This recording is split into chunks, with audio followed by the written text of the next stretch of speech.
Showers of blessing, showers of blessing we need. Praise the lord. Welcome to showers of blessing. దేవుని కృపలో భద్రపరచబడి నూతన దినంలో ప్రవేశించాం. ఈనాటి దేవుని వాగ్దానం. దేవునికి సమస్తమును సాధ్యము. With God all things are possible. మత్తయి సువార్త 19వ అధ్యాయం 26వ వచనం. Praise God. ఈ నూతన దినములో దేవుడు మీ కొరకు సిద్ధపరిచిన ప్రతి దీవెన ఆకాశపు వాకెళ్ళి విప్పి మీ మీద కృమ్మరించునుగాక.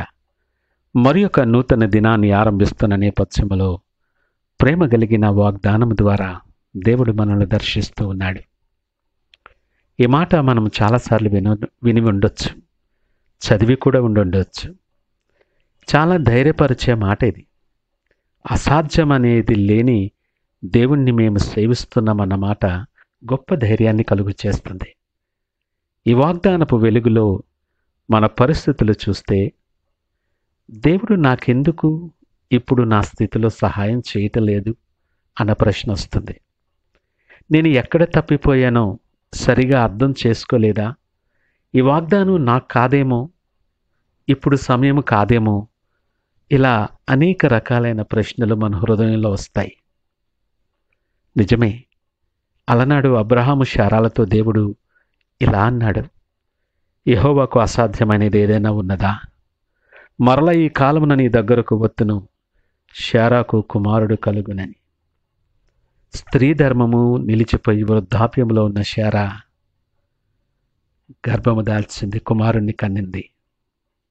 దేవుని మాట ఏది కూడా నిరర్ధకము కానేరదు. మరి యేసయ్య గురించి మరియతో కూడా ఈ మాట చెప్పబడింది, కన్యక గర్భవతి అయి కుమారుని కన్ను. ఇది సాధ్యమా? దేవునికి సమస్తమును సాధ్యమే. నా జీవితంలో కూడా అనేక వాగ్దానాలు నువ్వు పొందుకొని ఉండొచ్చు. ప్రశ్న వస్తుంది, ఈ వాగ్దానము నాకేనా? నా జీవితంలో ఇలా జరుగుతుందా? ఇది సాధ్యమేనా? సాధ్యమే. వాస్తవానికి ఒక పక్క వాగ్దానం ఒక చేతిలో ఉన్న కష్ట సమయంలో ఉండి ఈ వాగ్దాన నెరవేర్పు కొరకు కనిపెడుతున్న సమయం చాలా నిశ్శబ్దంగా ఉంటుంది. ఎదురు చూసి ఫలితము రానప్పుడు సహనాన్ని కోల్పోయి ఏవేవో నిర్ణయాలు తీసేసుకుంటాం.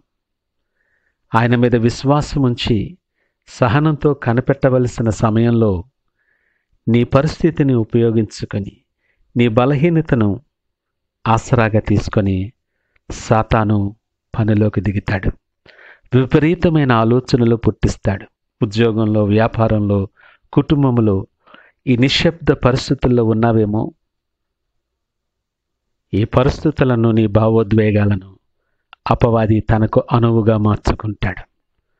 ఉద్యోగంలో అధికారుల మీద తిరుగుబాటు చేసేలా, కుటుంబంలో తండ్రి మీద, భర్త మీద తిరుగుబాటు చేసేలా, ఎదురు చూస్తున్న ప్రతిఫలము రానప్పుడు విపరీతమైన ఆలోచనలు చేసేలా అపవాది నడిపిస్తాడు.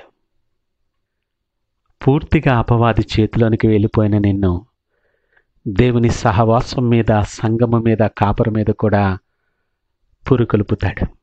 సంఘాన్ని పాడు చేయటానికి, సహవాసాన్ని విచ్ఛిన్నము చేయటానికి, ఆయన రాజ్య వ్యాప్తికి ఆటంకముగా ఉండులాగిన అపవాది నిన్ను వాడుకుంటాడు.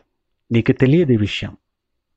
నివేదనలో, బాధలో, ఒంటరివై గాయపడిన సమయంలో సహనాన్ని కోల్పోయి నువ్వు ఉంటున్న నేపథ్యంలో సాతాను వినిపింప చేసేటటువంటి తిరుగుబాటు మాటలు నీలో రోషాన్ని కలుగు చేస్తాయి. ఈ పరిభాషలో చెప్పాలంటే ఈగోని పెంపొందింప చేస్తాయి. నీకు తెలియకుండానే నిన్ను దారి తప్పించేస్తాడు. తెలియకుండానే సహవాసానికి దూరం అయిపోతావు. తెలియకుండానే విశ్వాసులకు దూరం అయిపోతావు. తెలిసి కొన్నిసార్లు నీ అహంకారంతో దూరం అవుతూ ఉంటావు. నీకు తెలియక ఎన్నో దీవెనలు కోల్పోతూ ఉంటావు. నీ మార్గాన్ని ఖండించటం నీ నేర్చుకో. వాక్యము ద్వారా నువ్వు ఖండించబడుతూ ఉన్నప్పుడు దాన్ని వినటం అలవాటు చేసుకో.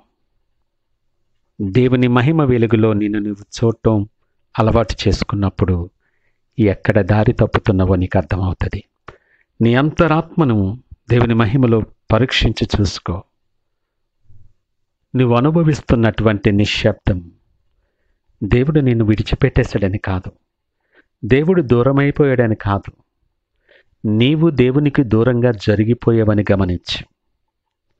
ఆయన దీవెనలు అనుభవించకుండా, నీ కొరకు సిద్ధపరిచిన ప్రతి ఆశీర్వాదమును పొందుకోకుండా నీ అంతట నీవు ఆయనను విసర్జించి ఆయనను, సహవాసాన్ని, సంఘాన్ని విడిచిపెట్టి దూరస్తుడవైపోతున్నావు. నీ విశ్వాసాన్ని కాపాడుకో, నీ బ్రతుకు సరిచేసుకో. ఈ లోకమునందు లోకస్తులందు కాదు ఆనందించటం, యెహోవాయందు ఆనందించటం అలవాటు చేసుకో. నీ పరిస్థితుల వైపు చూడకు, ఆయన సన్నిధిలో సంపూర్ణ సంతోషం ఉన్నది. ప్రభువు యెహోవాయే నీకు బలం. నీ బలం ఏంటో నువ్వు ఆలోచించు. శూన్యము నుండి సమస్తము చేయగలిగిన దేవుడు నీతో పాటు ఉంటే, నీ పక్షముగా ఆయన వ్యాజ్యమాడుతూ నీ పక్షముగా యుద్ధము చేస్తూ ఉన్నప్పుడు నీకు విరోధి ఎవడు? ఇంతకన్నా నీకు బలమేంటో? ఆశ్చర్యకరుడైన దేవుడు, శూన్యము నుండి సమస్తము చేసిన దేవుడు నీ పరిస్థితిని మార్చలేడా? ఆయన వైపు చూడటానికి అనుకూలమైన సమయం ఈ నూతన దినములో. నీ ప్రవర్తన ఆయనకు ప్రీతికరముగా ఉంటే ఆయన నీ శత్రువును కూడా మిత్రువుగా మారుస్తాడు. అననుకూలమైన నీ పరిస్థితులను అనుకూలపరచగలిగిన సమర్థుడు. ఈ నూతన దినం ఆయన వైపు చూస్తూ ప్రార్థనాపూర్వకముగా ఆరంభిద్దామా? ప్రార్థించుకుందాం. పరిశుద్ధుడు, ప్రేమ నమ్మకమైన మా యేసయ్య స్తోత్రాలు. నా జీవితంలో సమస్తమును సాధ్యము చేయగలిగిన వాడవని నమ్మి మీ తట్టు చూస్తూ ఉన్నాను. ఆశ కలిగిన ప్రాణాన్ని మేలుతో తృప్తిపరచువాడా, నా చెయ్యి మీ చేతులకు అప్పగిస్తూ నీ సన్నిధిలో సాగిలపడుతున్నాను.